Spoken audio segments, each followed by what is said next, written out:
এটা হচ্ছে পৃথিবীর সবচেয়ে নিরাপদ মোটরসাইকেল, কেননা এই বাইক সংঘর্ষ বা কোনো গাড়ির সাথে ধাক্কা খেলেও পড়ে যাবে না।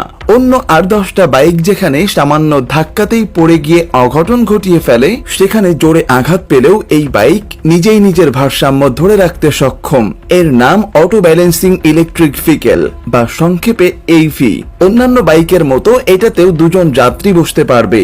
2 চাকা হওয়ার পরও এটাতে বসার পর ভারসাম্যের দিক থেকে আপনি সাধারণ 4 চাকার গাড়ির মতোই সুরক্ষিত থাকবেন।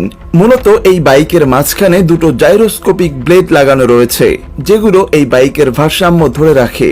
একে বাইক বা মোটরসাইকেল বলা হলেও এটা এমন এক গাড়ি যার বাইকের মতো দুটো চাকা রয়েছে, আবার উপরে গাড়ির মতো কাঠামোও রয়েছে।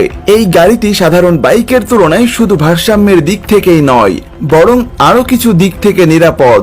যেমন এই গাড়ি যে কোনো পরিবেশে চালানো যাবে। বৃষ্টির সময় এই গাড়ি চালালে আপনি ভিজবেন না, যেহেতু গাড়ির মতোই ছাউনি রয়েছে এতে। ভেতরেই বসার জায়গা রয়েছে চালক ও যাত্রীর, এমনকি 4 চাকার গাড়ির মতোই সামনে এবং পাশে এয়ারব্যাগের ব্যবস্থা রয়েছে। যদি দুর্ঘটনা ঘটে তাহলে মুহূর্তেই এয়ারব্যাগগুলো ফুলে উঠে আপনাকে বাঁচিয়ে দেবে। এর নির্মাতা প্রতিষ্ঠানের দাবি, এই গাড়ি শুধু বাইকই নয়, আর 5টা 4 চাকার গাড়ির সেফটি স্ট্যান্ডার্ডের চেয়েও বেশি নিরাপদ। গাড়িটি ডিজাইন করা হয়েছে প্রতিকূল পরিবেশ ও আবহাওয়ার উপযোগী করে, যেমন বৃষ্টি কিংবা তুষারপাতেও দিব্যি চলবে এই গাড়ি। অটো ব্যালেন্সড ইলেকট্রিক ভেহিকেল নামের গাড়িটি বাইকের মতোই বাঁকা হয়ে রাস্তায় বাঁক নিতে পারে।